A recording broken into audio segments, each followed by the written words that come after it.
luchas sociales, retrocesos y construcción de identidad profesional en diversos contextos.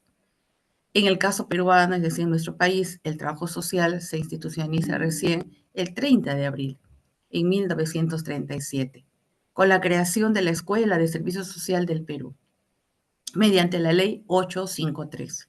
Este 25 de julio se cumplen 88 años de la profesión, en el marco de construcción de la identidad. Tenemos entonces la especialidad de trabajo social clínico. Por ello, el núcleo temático Niñez, Adolescencia y Familia, NIAFAM, del CELAT, presenta la conferencia magistral, la cual me han encargado de moderar trabajo social clínico y neurodiversidad infantil, estrategias para el manejo conductual a cargo de la magíster Elisa Tarazona Marañón. Vamos a dar a conocer su trayectoria académica de nuestra ponente. Ella es bachiller en trabajo social, con grado de magíster en psicopedagogía, maestra en psicología clínica en la especialidad de neuropsicología, doctorado en psicología, especialista en intervención de niños con diagnóstico neuropsicológico, psiquiátrico y neurogenético. Cuenta con más de 25 años de trabajo psicoterapéutico en niños de 2 a 12 años de edad. Entrenamiento y capacitación a padres de familia, personal de apoyo y docentes de colegios y nidos en estrategias de modificación de conducta para niños con diversas patologías. Es así que le damos el uso de la palabra, ¿no?, a nuestra excelente ponente, la magíster Elisa Tarazona Marañón. Bienvenida, estimada colega. Tiene el uso de la palabra para que pueda disertar su exposición.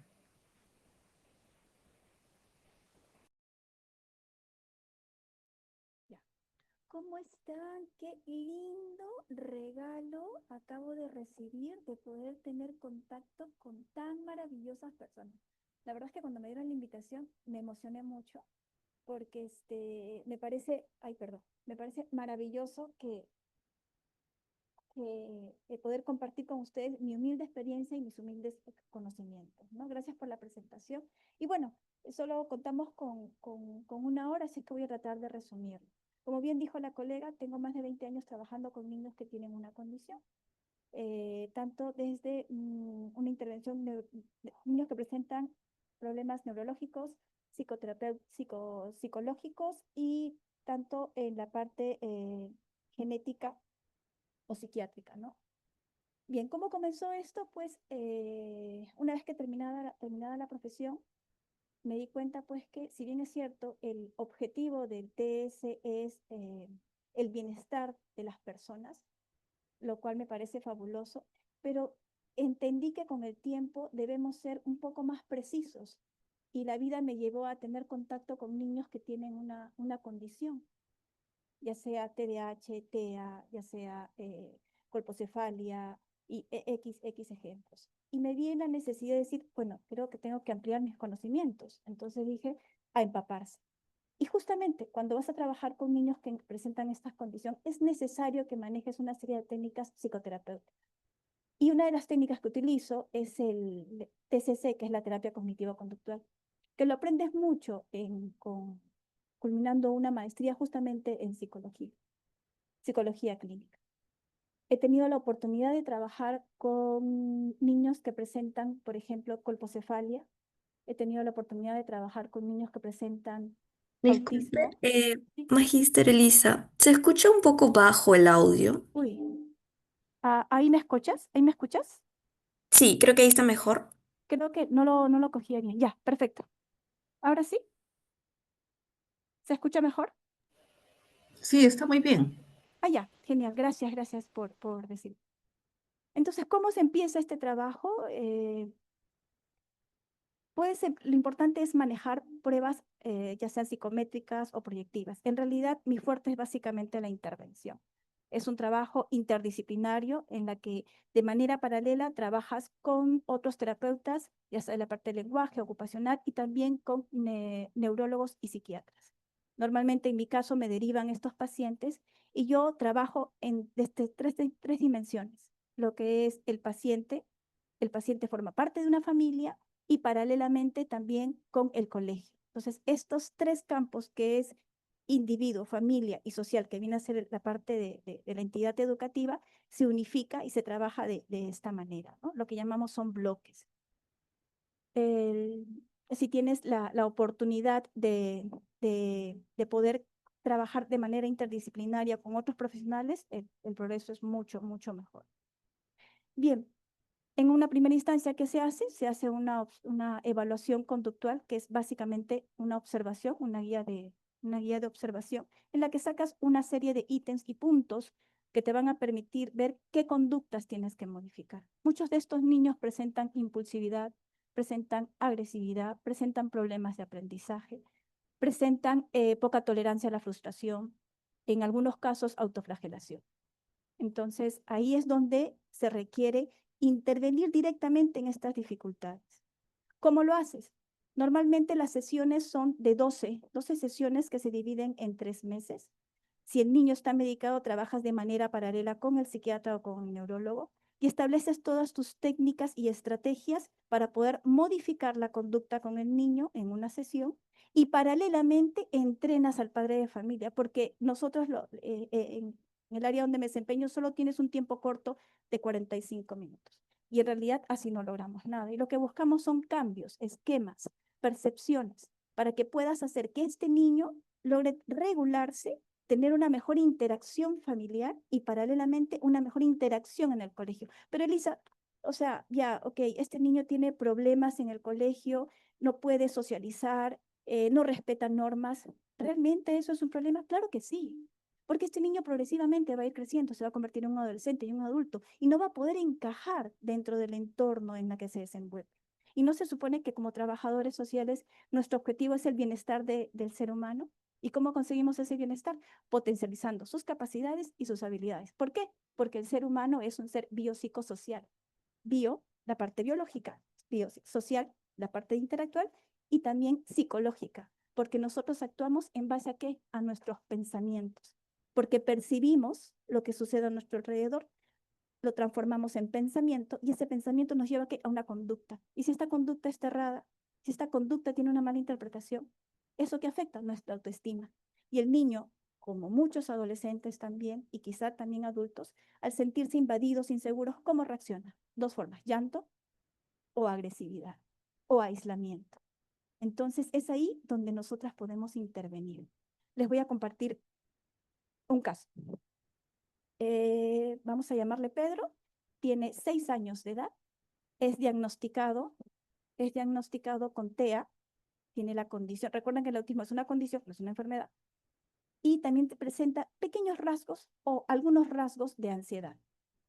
A lo largo de estos 6 años, él no salía de casa porque tenía mucho miedo a cruzar la puerta. Eso está muy ligado a pensamientos disruptivos, que de alguna otra manera lo dominaban.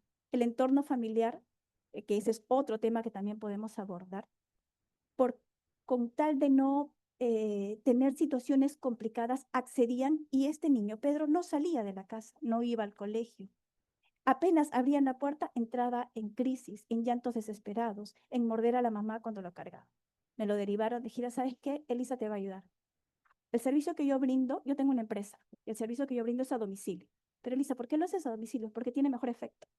Cuando el paciente va a consulta, a veces no se logra rescatar indicadores riquísimos que te ayudan a ver, esta conducta detona aquello, esta conducta se deriva de tal indicador. Cuando tú vas a la casa observas todo. Por eso la guía de observación que aprendes con las técnicas TCC, terapia cognitivo-conductual, te ayuda mucho a recoger esa información. Entonces, yo fui a la casa, hice toda la evaluación, encontré los indicadores y lo primero que tenemos que hacer es exponerlo. Es una técnica muy, muy, muy, muy valiosa y muy rica si la sabes manejar, la técnica de exposición, para que este niño, voy muy rápido, si me dicen que voy muy rápido, por favor me avisan, porque tengo que compartirles algo. Muy aparte de todos los estudios que tengo, que agradezco haberlo hecho, muchos me preguntan, Elisa, ¿por qué trabajas con niños con una condición? Porque yo tengo una condición, fui diagnosticada en la universidad con trastorno de déficit de atención por hiperactividad, soy TDAH. Y creo que de alguna manera me ha permitido identificarme con estos chicos y por eso es que trabajo con ellos, porque los entiendo. ¿Ya? Eso es un paréntesis. Entonces fui a la casa, hice la evaluación, encontré los indicadores y para esto muchos especialistas también habían acudido con él, pero no habían logrado sacarlo a Pedro del ambiente porque él ya tenía que ir al colegio. Si conocen o han tenido la oportunidad de interactuar o de convivir con alguien que presenta ansiedad, es muy, muy complicado porque muchas veces estos pensamientos disruptivos te impiden hasta poder dormir, hasta poder comer, hasta poder conversar con tu propia mamá, con tu propio papá. Y este niño presentaba eso. Entonces utilizamos la exposición. ¿En qué consiste la exposición? En exponerlo, pero de manera muy gradual. Y empezamos primero con, si conocen hojas bond, coloqué hojas bond a lo largo, desde su cuarto hasta la puerta de salida. Y durante toda una semana, porque me contrataron 1 hora diaria, vamos a ir caminando los dos pisando estas hojas bomb. Y él colocaba ahí, primero iba cargado conmigo hasta la cocina. De ahí le dije, ya, dame la mano, tú pisas las hojas y vamos a ir pisando cada hoja. Lo conseguí en un promedio de 1 mes y cada hoja la iba ampliando más a la casa hasta llegar a la puerta. Cuando llegué a la puerta, se abrazó, ya para esto ya había una conexión, una química, él confiaba en mí, el factor confianza es un elemento importantísimo. Si tú logras que este niño confíe en ti, puedes lograr grandes cambios. Logramos abrir la puerta, puse otra hoja fuera de la casa y él aceptó salir estando cargado conmigo sin presentar ningún grito ni ninguna conducta desesperada. Para ojos de terceros será, Elisa, ¿pero qué tiene de malo? No. O sea, ¿qué tiene de grandioso? No, no, no. Para un niño que presenta una condición como el autismo, que presenta niveles de ansiedad altos, llegar a la puerta es un logro maravilloso. Y es ahí que en la actualidad, ese fue el inicio, actualmente él tiene 17 años, va al colegio, sí, tiene la misma condición, eso no se cura, es una condición, pero ya puede interactuar. Ese fue el inicio de poder romper esquemas, percepciones que en su mente estaban. Pero Elisa, ¿cómo lo hiciste? Número 1, empaparte de muchas técnicas en psicoterapia. La TCC es una de las mejores y lo aprendí en la Cayetana. Número 2, tener mucha empatía, mucho carisma con los niños. Tienes que ser muy empático, muy dulce, muy expresivo. Número 3, confiar en que él confía en ti y tú confiar en él. Y número 4, que lo he aprendido con los años, tener mucha expresión afectiva, lo que yo llamo inyecciones de autoestima. Yo veía en muchos terapeutas que palabras tan simples como, por ejemplo, lo estás haciendo bien, me parece fantástico, eso, genial. Yo decidí romper esos esquemas y ser mucho más expresiva. Yo creo que ahí influyó mi TDAH, ¿no? Y de por sí soy más intensa. En vez de decirle lo estás haciendo bien, les decía, wow, qué maravilla, eres un capo, wow, eres lo mejor. Siempre gesticulando y expresando. Y eso lo aprendí con el tiempo. Cuando tú trabajas con niños con una condición, es muy diferente decir, qué bien lo has hecho, wow, qué maravilla, increíble. Y tocarlos, pero muy sutilmente en la cabecita o en el rostro. Porque a los niños TEA les dificulta mucho los abrazos, los apapuchos. Ese tipo de inyecciones de autoestima, como las califico, son fenomenales y su progreso permite ser mucho más avanzado. Ese es uno de los casos. En la actualidad, él ya terminó la secundaria y está postulando a alguna actividad superior, ¿no? Pero es un pequeño ejemplo de lo importante que es manejar técnicas en TCC para poder realizar este tipo de cambios. Lo importante que es también entrenar a la familia. No es solamente trabajar con el niño y después decirle a la mamá, sí, todo está bien. No, no, no. Ya, vamos, Sandra, hoy se trabajó tal cosa, necesito que aprendas esta técnica, necesito que lo hagas en tal periodo, en tal día, tal momento. ¿Y saben qué cosa ayuda? El coaching telefónico. Yo diariamente monitoreo a cada una de mis chicos, ya sea a mis chicos o a las mamás. ¿Cómo va? Cuéntame que esto, que el otro. Y paralelo a eso, muy aparte de monitorear las técnicas o entrenamiento que se les ha dado, es también darles contención a los padres. No sé si por acá tienen experiencia de trabajar con personas que tienen una condición NX, pero los padres que tienen niños con una condición es bastante complicado para ellos este proceso de aceptación, lo que se conoce como el luto, ese proceso de aceptar que tu niño tiene una característica diferente a ese ideal social. Entonces ahí entramos a tallar nosotras, dándole esa contención. Elisa, ¿a qué te refieres contención? Y palabras que les den seguridad, trabajar el luto con ellas, decirle que esto es transitorio, que este sentimiento, porque tienen una mezcla de sentimientos entre alegría, frustración, entre incertidumbre, sentimiento de culpa, es un tiempo que no tiene límite. A veces es intenso, a veces baja, pero durante todo ese periodo tú les tienes que dar esa contención. Y ahí influye mucha otra técnica que también es buenísima, buenísima, que es la escucha activa. La escucha activa, Elisa, ¿qué cosa es eso? Uf, escuchar, solo escuchar, porque a veces el padre de familia solo quiere que lo escuche. Pero escuchen, ¿cómo? Míralo a los ojos.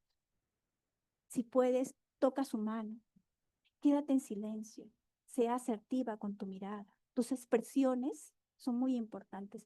O sea, ese tipo de interacción con el padre que tiene un niño con una condición es fabulosa, porque se da cuenta que está siendo escuchado por un tercero y les permite dar confianza. He tenido la oportunidad que padres de familia con los que he trabajado se han dejado llevar por las emociones y los sentimientos. Y tú tienes que tener la fortaleza de poder sobrellevar eso. Entonces, es un trabajo conjunto. Pero ya vimos niño, vimos familia y ahora viene el colegio. Pero Elisa, ¿qué cosa es el colegio? El colegio debe tener su psicóloga educativa. Se requiere apoyo, porque también muchas docentes no saben cómo actuar. Por ejemplo, Pedro sale del aula y comienza, está en su sitio y comienza a dar vueltas alrededor. La docente, siéntate, Pedro. Al niño le persiste que se siente y en eso se harta y sale corriendo y empieza a gritar. La docente carece de conocimientos. Es ahí donde entro a tallar yo. Ok, bien. ¿Sabemos cuál es su diagnóstico? Bien, ¿qué sucede? Se da vueltas. Ok, se da vueltas. O comienza a gritar. Ya, ese es el caso de José. Se levantaba del aula, comenzaba a dar vueltas y se tiraba al piso y gritaba. Y los padres se quejaban. La misma no sabía cómo resolver. Nuevamente me llamaron para poder trabajar con ellos y la observación es la mejor herramienta. Tienes que observar todo, tienes que escanear todo y entender que una conducta es producto de algo, de algún estímulo. ¿Saben qué le pasaba a Pedro? Tenía gases. Él no podía hablar, no podía expresar, pero tenía gases. Elisa, ¿cómo lo descubriste? Con comunicación alternativa, que son como imágenes, ¿no? Que trabajan mucho las terapeutas del lenguaje y a través de eso vas descubriendo.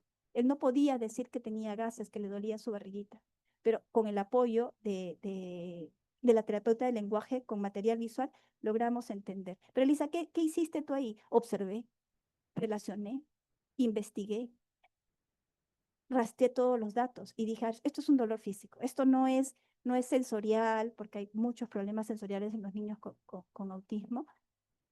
Esto es un problema estomacal o de repente hipo, algo por el estilo.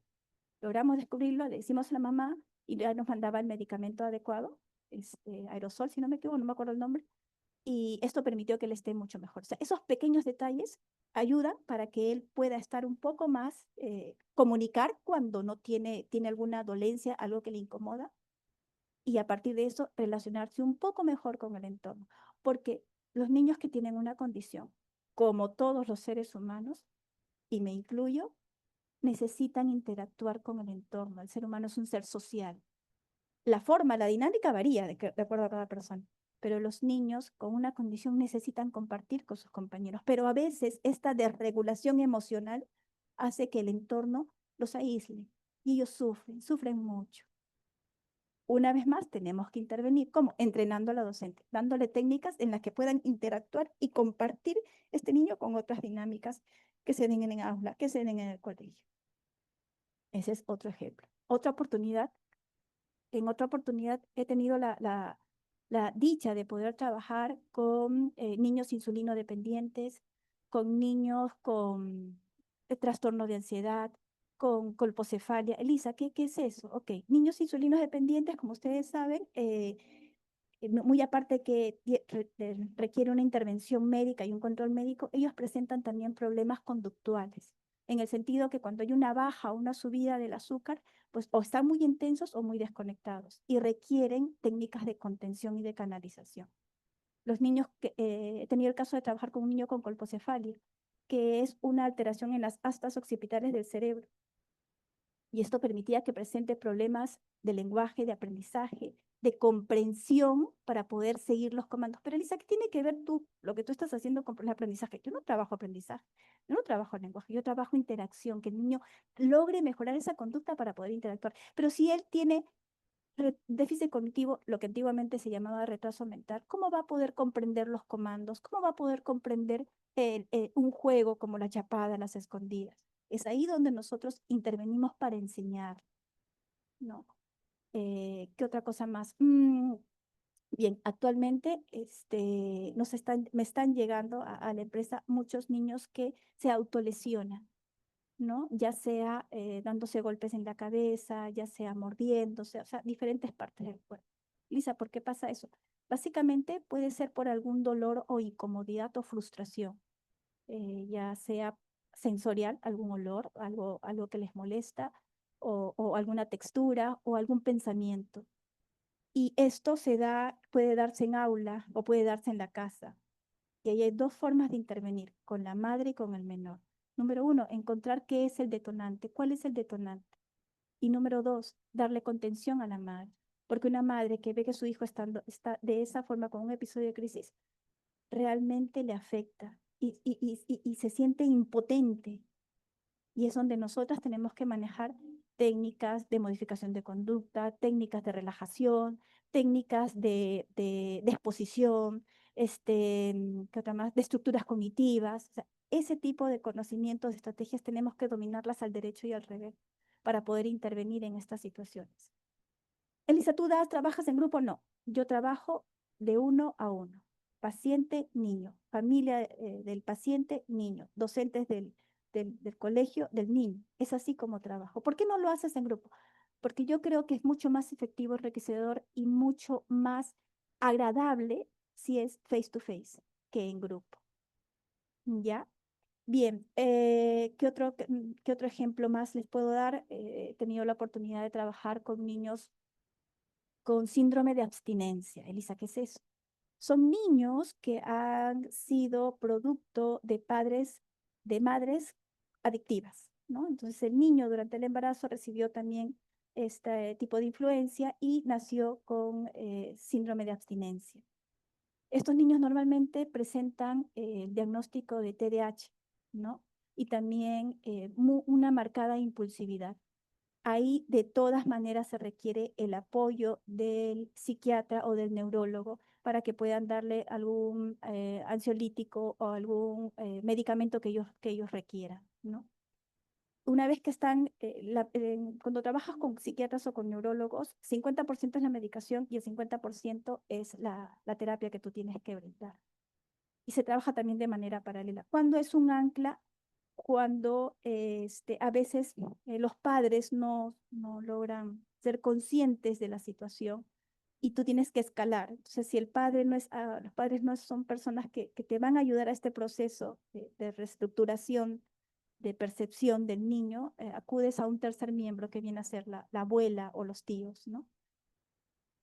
Y haces un plan estratégico de poder canalizar este tipo de conductas impulsivas que presenta el niño, en la que también muchos niños, estas reacciones impulsivas no es y siempre lo he calificado y a mí también me pasó, es malcriada, es tonta, ¿no? No, es una manera de poder manifestar ese dolor o frustración que están viviendo, ¿no? Entonces, la agresividad o la impulsividad en un niño no necesariamente es malcriadez. La malcriadez muchas veces está camuflada y lo que sienten es dolor, miedo, angustia, ¿no?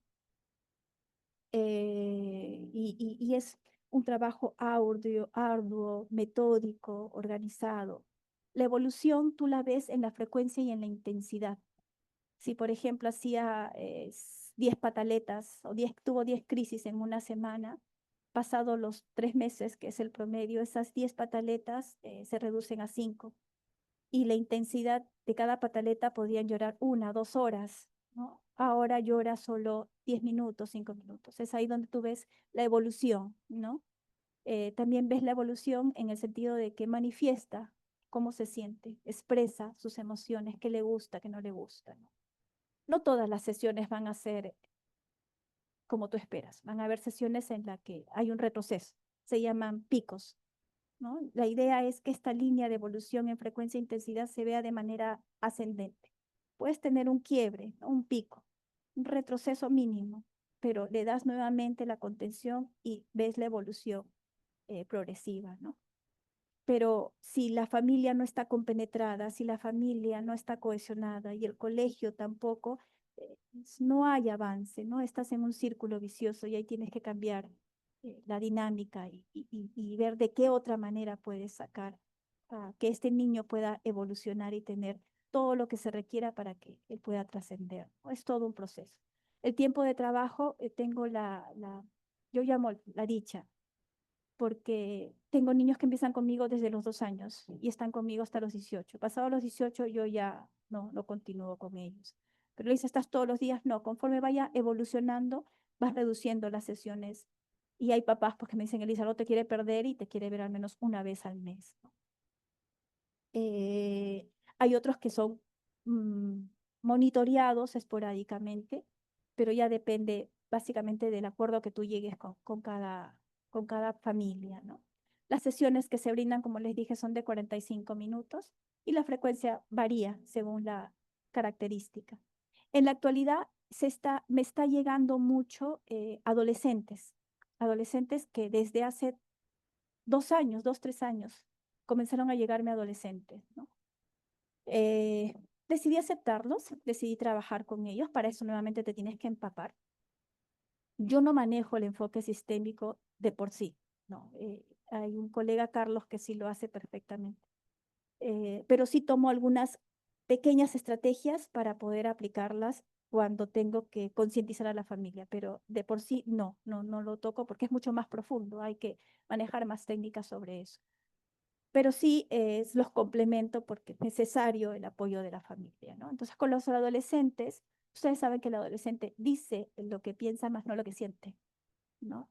Se escucha y lo veo y me lo dicen, odio a mi mamá, la odio, pero si al día siguiente la mamá está enferma y está mal, mueren por ella, ¿no? El adolescente tiene eso, dice lo que piensa, más no lo que siente. Y está en este proceso de encontrar su personalidad y de encontrar qué es lo que quiere y qué es lo que no quiere. El problema está cuando tiene conductas de riesgo, cuando hay un descontrol en el consumo de alcohol, cuando hay pensamientos disruptivos y llegan a pensamientos en las que buscan minimizarse e incluso pensamientos sobre la muerte, ¿no? Y en la actualidad me han llegado 3 chicos que presentaban estas características. Si me llamaban eran por conductas impulsivas propias de la adolescencia, entonces es mucho más fácil, se los aseguro. Pero cuando ya hay un descontrol de emociones, hay una inclinación a conductas de riesgo, hay un desborde emocional, se está derivando con el psiquiatra. Yo trabajo con la doctora Tusset, que es una crack, es una eminencia, y se están determinando, o sea, ella los evalúa y conversando por interno me dice pues que se apunta a un border, ¿no? Lo cual me conmueve mucho, me conmueve mucho. Y este tipo de trastornos pues no se trabaja, no tengo la especialización para trabajar eso, porque ahí es el dialéctico el encargado de trabajar eso, ¿no? Entonces, pero está enfatizándose mucho y me conmueve porque son adolescentes, son chicos con mucho potencial, pero tienen este desequilibrio, ¿no? Y bueno, les comparto eso porque es algo que todavía lo tengo presente, ¿no? Bien, no sé si ahorita tienen alguna pregunta, alguna duda, alguna inquietud o No sé, colega, si ya culminó con su exposición o de repente pasamos a la rueda de preguntas como gusten, como gusten. o vamos también en intermedio, vamos Claro, claro. haciendo las preguntas, ¿ya? Ujú. Muy bien. Ya. A ver, ¿alguien del auditorium podría, por favor, de repente activar su audio y puede hacer las preguntas respectivas de lo que ha avanzado la colega?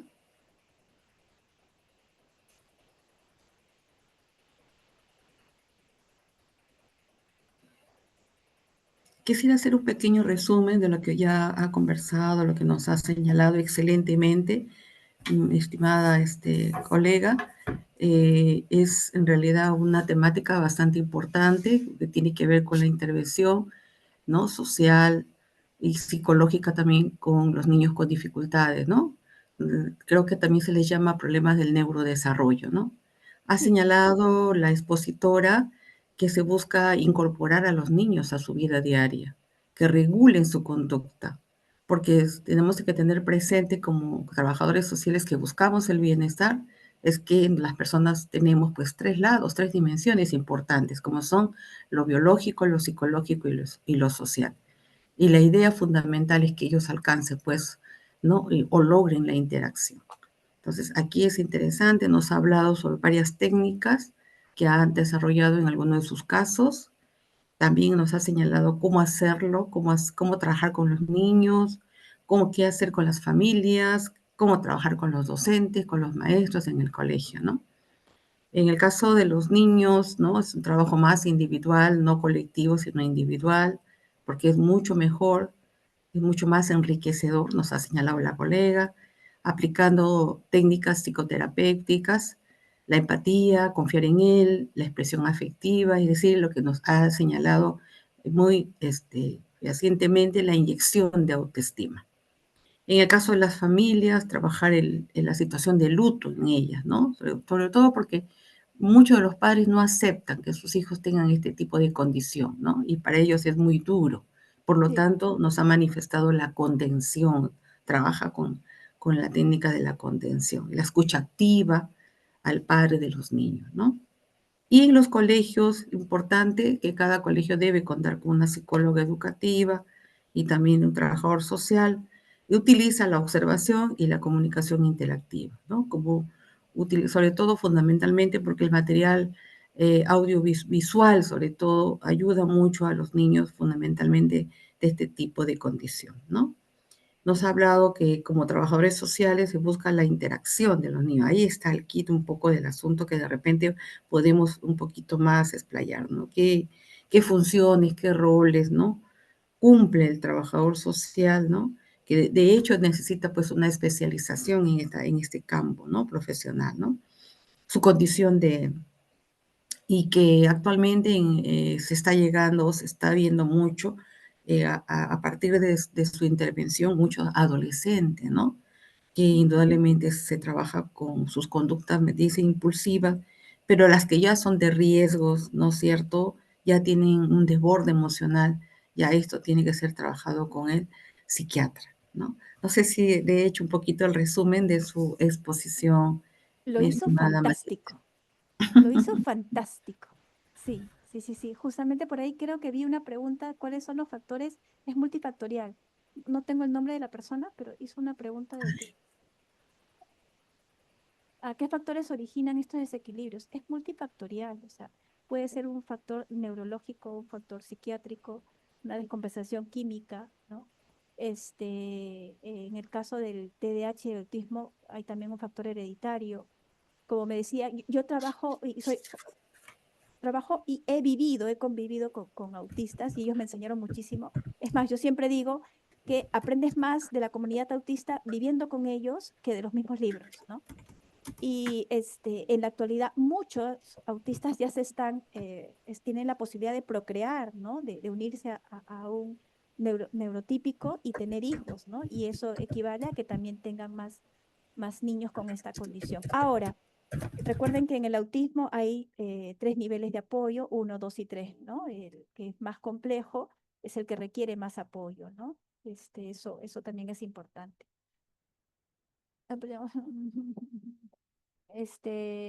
No sé si respondí tu pregunta. Tienes el caso de los niños que presentan síndrome de abstinencia.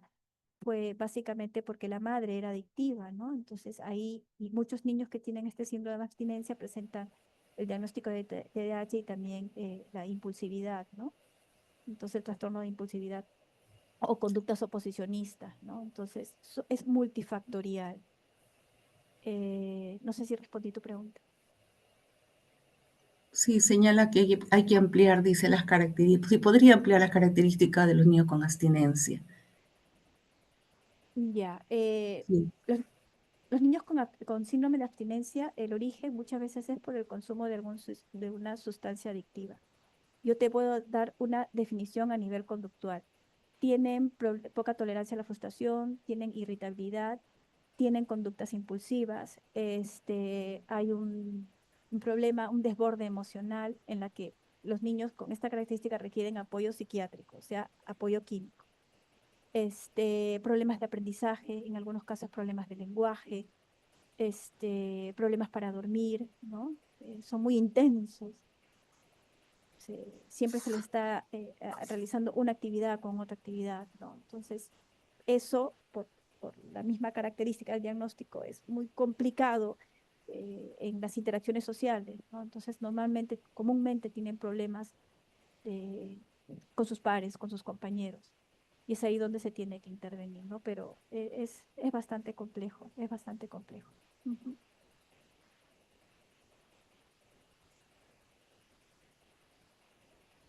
¿Cómo actuar cuando un niño con problemas de autismo tiene una madre que es su cuidadora principal, con problemas de bajo CI, sin educación?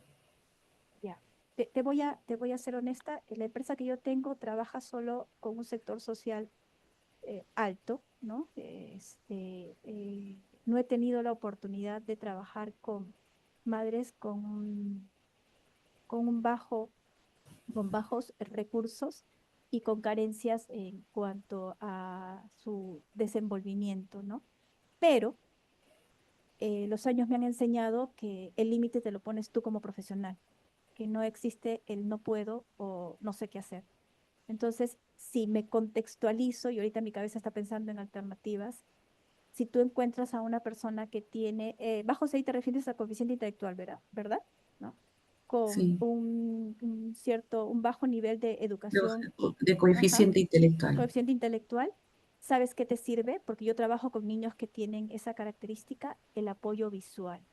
Mientras más didáctica seas con tu apoyo visual, porque yo lo preparo el material, va a ser mucho más fácil que la madre comprenda. No te vayas con teorías, no, mira, si tu hijo tiene autismo y presenta esta conducta con material visual, imágenes, puedes ayudarla a que pueda comprender. E incluso estas imágenes que tú vas a preparar, las colocas en su cuarto o en el baño. Mientras el lenguaje sea más sencillo y apoyo visual, te aseguro que vas a poderla concientizar, te lo aseguro porque esa misma situación sí me ha llegado, pero que el niño tiene un déficit cognitivo y tiene problemas de lenguaje. Entonces, si yo comparo, es más o menos la misma situación. Entonces, ¿cómo hago que trabajar con mi niño?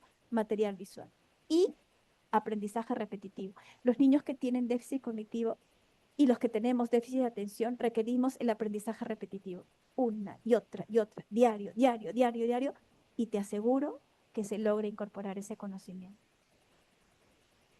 Dice, el autismo, otra pregunta, ¿el autismo en niños tiene factor causal hereditario, dado que son hiperactivos? No todos los niños autistas son hiperactivos. No, no es algo que aprendí de amigos autistas es que ninguno es igual a otro. Todos son totalmente diferentes. Entonces vas a encontrar a niños con esta condición, intensos como yo, y otros totalmente ser intensos. Entonces no hay una característica común, ¿no? Algo sí que también me está llegando son niñas. Ustedes saben que las niñas que son autistas son más difíciles de diagnosticar porque son muy hábiles y camuflan. Utilizan el mapeo. ¿Qué es el mapeo? Tienen 3, 4 años. Se han dado cuenta que su forma de comunicarse con sus amigas es complicado, no está encajando. Miren a la edad que tienen. Y comienzan a escanear todo el momento del recreo. Lo vi, se los puedo asegurar. Comienza a escanear y una vez que ya tienes información, llega a su casa, utiliza sus muñecas y reproduce esa misma dinámica que ha visto en el colegio, las mismas palabras, las mismas expresiones con sus muñecos.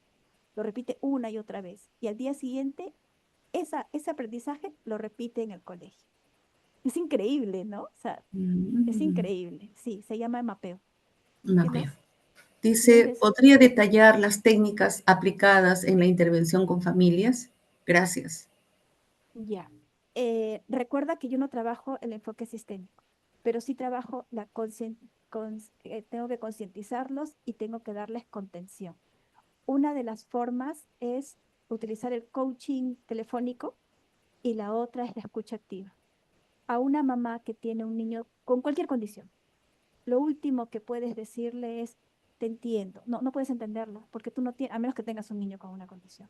Y yo les digo, yo no tengo un hijo con una condición, yo tengo esa condición y te puedo entender parcialmente, pero lo que sí te puedo decir, y ahí viene la parte de la inyección de autoestima y de darle a entender que no estás sola, no estás sola, yo te voy a acompañar en este proceso. Esas palabras son mágicas porque en ese momento ellas sienten absoluta soledad, sienten que nadie las comprende. Y tú como profesional, tú tienes que dar esa contención. Entonces, estas palabras, no estás sola, estamos juntas en esto. No tienes idea del desborde que tiene. O sea, surge una sonrisa en ese llanto. Lo otro, la escucha activa. ¿En qué consiste la escucha activa? Escuchar. Como lo dije hace un rato, escucha, toma su mano. Algo que también aprendí en la maestría en Cayetano y también en Chile, porque yo estudié en Chile, es el lenguaje corporal y el lenguaje facial. Si tu lenguaje facial frente a una madre que de por sí está pasando este proceso de luto es muy seco, es con una mirada nada asertiva, no vas a conseguir nada. Tu lenguaje corporal tiene que ser diferente. Primero que nada, bien derecha, ¿no? Evita que tus manos se muevan. Trata de que tus manos estén, yo hago mucho esto, ¿no? Mi cabeza no está derecha, está ligeramente inclinada y nunca la dejo de mirar al rostro y a los ojos, ¿no? Y muevo la cabeza y ahí surge no estás sola, estoy contigo. Y por ahí suelto una sonrisa. Pero Elisa, ¿cómo? Es que tu expresión facial es lo que te va a permitir hacer que ella se abra. También juega, y eso también lo aprendí, el tono de voz. Tu tono de voz tiene que ser pausado, ni muy alto, ni muy enfático, ni muy bajo. Tiene que expresar dulzura, como cuando le hablas a tu hijo con amor. Exactamente, porque ellas necesitan eso. Y si por en ese momento, ellas y ellos, hay un desborde de llanto, ¿sabes qué funciona? El abrazo. Toma sus manos e incluso ellas mismas buscan abrazarte. Y nunca digas no llores. ¿Sabes qué digo yo? Llora, llora todo. ¿Sabes por qué? Porque llorar sana, hablar sana. A veces en sesión los padres sienten la necesidad de decir todo. Y esos pensamientos a veces son un poco fuertes, esas palabras son un poco fuertes. No la juzgues, escúchala, escúchala porque está liberando. Porque algo que enfatizo es hablar sana, llorar sana. Cuando tú estás cargada y hablas, al rato no te sientes mejor. Cuando tú estás cargada un lunes por la pérdida de algo, lloras, al día siguiente, sí o no que ese llanto es menos y es menos. Está comprobado. Llorar y hablar sana te hace sentir mucho mejor. Entonces, esas son técnicas de contención con la familia, con la madre, con el padre, ¿no? Es que muchas de mis mamás tienen sentimiento de culpa, sí, cargan ese sentimiento de culpa. Y mi trabajo es darle a entender, no es tu culpa, no es tu culpa. Aquí no hay culpables. Aquí simplemente hay que trabajar este proceso de tu niño ideal, porque es un ideal social, es algo que se implementó, es un ideal social. Es momento de guardarlo y empezar a aceptar a tu otro niño con amor, con falencias, con cualidades. Y es todo un proceso. Y otra cosa que también te ayuda como técnica es el coaching telefónico. Uf, el WhatsApp es la mejor manera de estar ahí, pero no, yo veo que algunos profesionales mandan videos, mandan de otros, de lo que sacas de TikTok o Forever.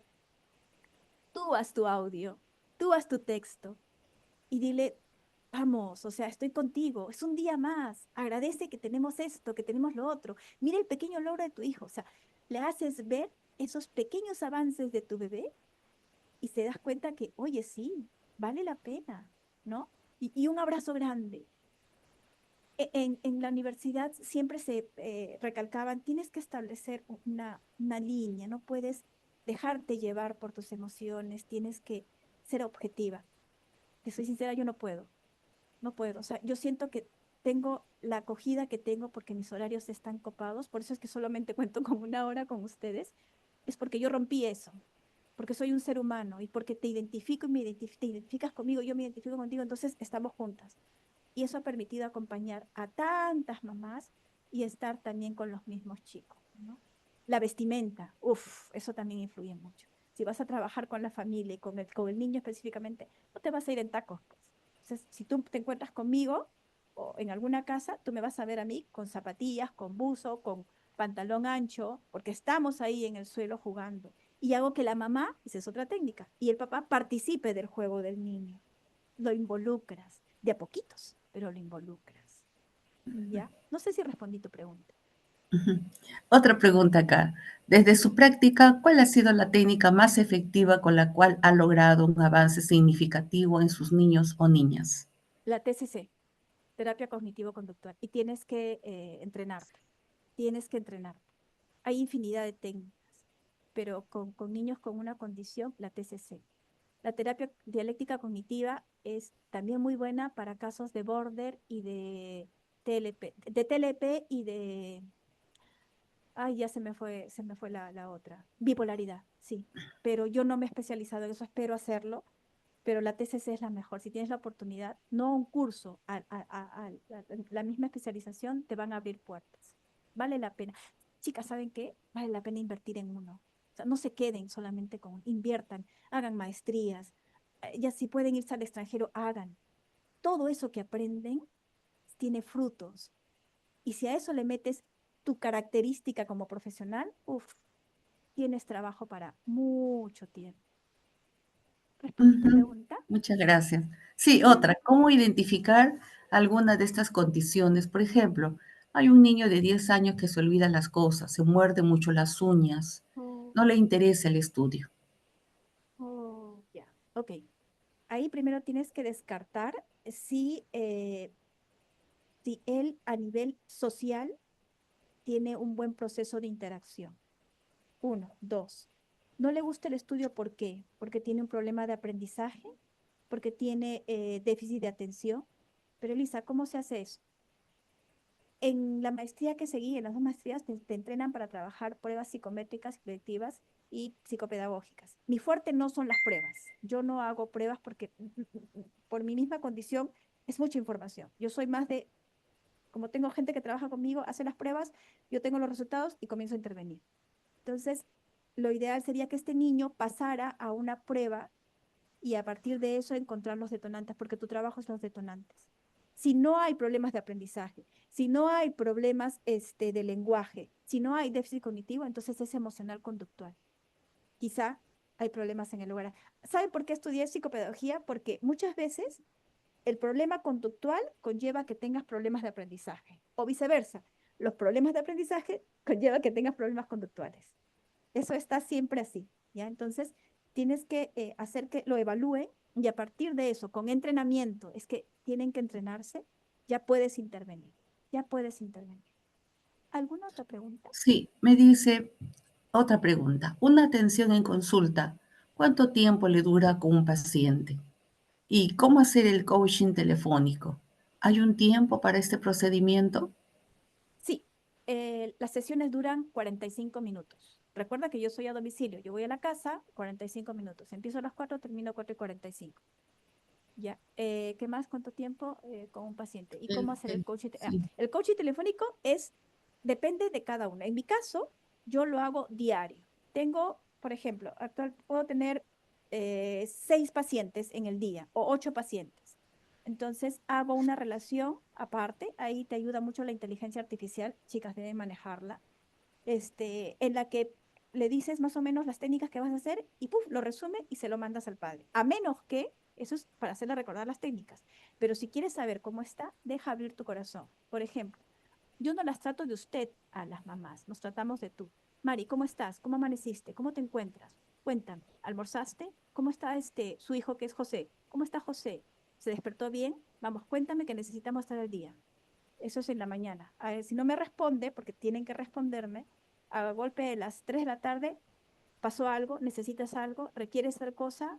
Ese es el coaching. Recuerda que eres importante, recuerda que eres valiosa, recuerda que nada ni nadie nos va a detener, estamos juntos en eso. Ese es el coaching telefónico. Es darle inyecciones de autoestima, retroalimentarla, repotenciarla y darle a entender que no estás sola, que estás con ella. Él dice, ¿es toda la vida? No. Termina el contrato porque yo envío un contrato y ahí acaba. Ahí acaba el coaching telefónico y continúo con otros pacientes. ¿Qué más? Sí, dice, ¿has utilizado la terapia narrativa o la terapia familiar sistémica? Como les dije, mi técnica, la estrategia que yo manejo es técnicas TCC.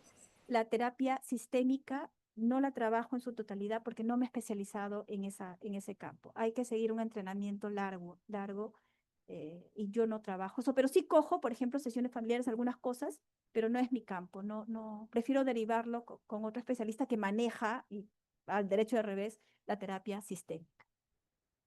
Ujú. No se escucha.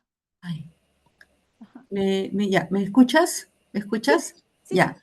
¿Qué sugiere usted en el caso de hijos autistas con padres en conflicto por el régimen de visitas? Ay, Y en especial cuando el niño de 8 años no desea ir con su padre y está siempre se presenta en el colegio acompañado de policías. Esto origina que el niño casi siempre falte a clases al día siguiente. Gracias. Guadalupe nos pregunta eso. hola Guadalupe. No he saludado a todas, perdonen, no leí los nombres. Hola Guadalupe, gracias por tu pregunta y muy, muy, muy bonita y muy interesante y real, porque sucede, lo he visto. Para empezar, quiero darles a entender que los niños autistas, como los adultos y toda la comunidad autista, tienen emociones y sentimientos. Ellos perciben el dolor y el sufrimiento. Lo que pasa es que lo expresan de otra manera. Son seres humanos como nosotros. Eso de que viven en su mundo no existe, es falso. No, ellos perciben. Ahora, ¿cómo expresan sus falencias, su dolor? De diversas maneras. El niño tiene 8 años, estoy completamente segura y pongo la mano al fuego que se ha dado cuenta que sus papás peleaban, que sus papás se han separado, que ya no es lo mismo, porque ellos se caracterizan por rutinas, necesitan tener rutinas. Entonces, cuando papá se solía levantar en la mañana, ir a comprar pan, y ahora papá no está y es mamá, eso les genera ansiedad, les genera mucha ansiedad. Y esta ansiedad repercute en su rendimiento académico, repercute en su interactuar. ¿Qué es lo que te recomiendo? Número uno, tienes que darle a entender al niño que de ahora en adelante va a tener dos familias. Si es un niño que verbaliza, genial. Si es un niño que se expresa con palabras, genial. Si no, utiliza apoyo visual. Utiliza mucho apoyo visual dando a entender lo que papá no lo ha abandonado, que mamá no lo, porque ¿qué pasa cuando un niño, cuando los padres se separan, ¿saben? Lo que piensa el niño, número uno, que es culpable. Número dos, que papá lo abandonó. Número tres, mamá me va a abandonar. Y eso les genera mucho dolor, mucho dolor. ¿Y cómo expresan ese dolor? Con llanto, desobediencia, oponerse, bajas notas. Está viviendo su luto a esta nueva realidad. Lo mismo pasa con el niño con una condición autista. El niño autista también, pero ¿cómo lo apoyas? A material visual. Material visual para darle a entender que, número uno, no eres responsable. Tus padres se separaron porque ellos decidieron y porque no tuvieron la madurez, y es así, de poder llegar a acuerdos o determinar de manera adecuada y madura. Porque cuando una relación ya se termina, lo mejor es hacerlo de manera responsable y madura. Que no funciona, pero pensemos en nuestro hijo. Parece que en este caso no. Dos. Número dos, con el material visual, darle a entender que va a tener dos casas. Y número tres, que creo que es el más importante, es necesario, porque en su momento lo hice, trato de evitarlo, pero tuve que hacerlo, hablar con los adultos y evitar que el niño sea partícipe de estas discusiones, que las discusiones sean a puertas cerradas. Más cuando va un policía, me dices, no, 8 años. Sí, Sí, va la policía, dice. qué terrible, qué terrible. Pero él necesita, Elisa, ¿por qué le tengo que camuflar? Lo que pasa es que lo está viendo y necesita tener explicaciones, pero las explicaciones de acuerdo para un niño y entender que no lo van a abandonar, que papá y mamá no lo van a abandonar. ¿Respondí Ujú. tu pregunta, Guadalupe? Sí. Yolanda Olga Guamaní Vargas te dice, excelente ponencia. Ah, gracias. Sí, te he saludado. Gracias. Muy bien. No sé si Ya, hubiera alguien más que quiera hacer las preguntas del caso. Nos sí, falta 4 minutos nada más. sí, ujú, sí. Sí. No, para mí ha sido un placer. Gracias, de verdad. Qué bonito. Es un regalo muy bonito haber compartido mis humildes experiencias y conocimientos, ¿no? Sí, a ti, al contrario, en nombre del CELAT, te agradecemos infinitamente y en nombre del núcleo temático Niñez e Infancia, te agradecemos realmente por esa valiosa experiencia que tienes. Todos, en realidad, si tenemos familia, conocidos, de una u otra manera, los niños tienen un nivel de condición. ¿Sí? No falta un conocido, un vecino, ¿no? Y más sobre todo en este siglo XXI, que definitivamente, después, luego de la pandemia, al parecer ha aumentado más, ¿no? Este tipo de condición. Entonces, necesitamos estar preparados, no solamente Exacto, como profesionales, sino también como personas, como seres humanos, ¿no? Que vamos, que exacto. estamos interactuando constantemente. Sí, no sé si podríamos prender las cámaras para poder tomar la foto, por favor. ¿Sí? Por favor, quisiéramos a los participantes y agradecerle pues a Elisa, ¿no? Tarazona, Marañón, porque es por esta noche que ha compartido con nosotros esta experiencia tan valiosa que tiene que ver con el trabajo social clínico, neurodiversidad infantil, estrategias para el manejo conductual, ¿no? Que excelentemente nos ha traído pues sus experiencias, nos ha traído, ¿no? Sus casos, nos ha traído en realidad sus conocimientos con más de 25 años de trabajo psicoterapéutico. Para ti, muchas felicidades, mi estimada, a nombre de Elisa Tarazona, a nombre del CELAT. ¿Sí? No, gracias a ustedes. Que Dios las bendiga, que ha sido un regalo maravilloso, que todo tengan mucha abundancia de amor, de trabajo y de salud. Ujú. Gracias. ¿Podría prender, por favor, sus camaritas, por favor? ¿Sí? Ok. Muy bien. Gracias, María Eugenia Pérez Herrera. Tenemos un saludo del Salvador. Sí, tenemos un saludo del Salvador, ¿no? Gracias también te dice Rocío del Carmen Reyes, Carmen Figueroa, Silva Vigilda, gracias las estrategias importantes que nos has dado a conocer. Gracias Silvia, de parte de Silvia Gilda Cuellar. De Gisley, ¿no? Gracias licenciada, muchas gracias. Excelente información, Beatriz Vargas, Silvia Quequeño, muchas gracias. Saludos y felicitaciones por la brillante exposición, María Isabel Yesquén Mazar. Buenas noches y muchísimas gracias, María Raquel Vera Pérez, ¿no? Y Moisés Capajani Sacaca, muchas gracias, licenciada. Gracias a ustedes. Nos estamos viendo, muchas gracias por abrir sus cámaras y también por el compartir el día de hoy con el CELAT y con la magíster, ¿no? Elisa Tarazona Maraño, ¿no? A nombre del núcleo temático Niñez e Infancia. Muchas gracias, buenas noches. Gracias. Buenas noches.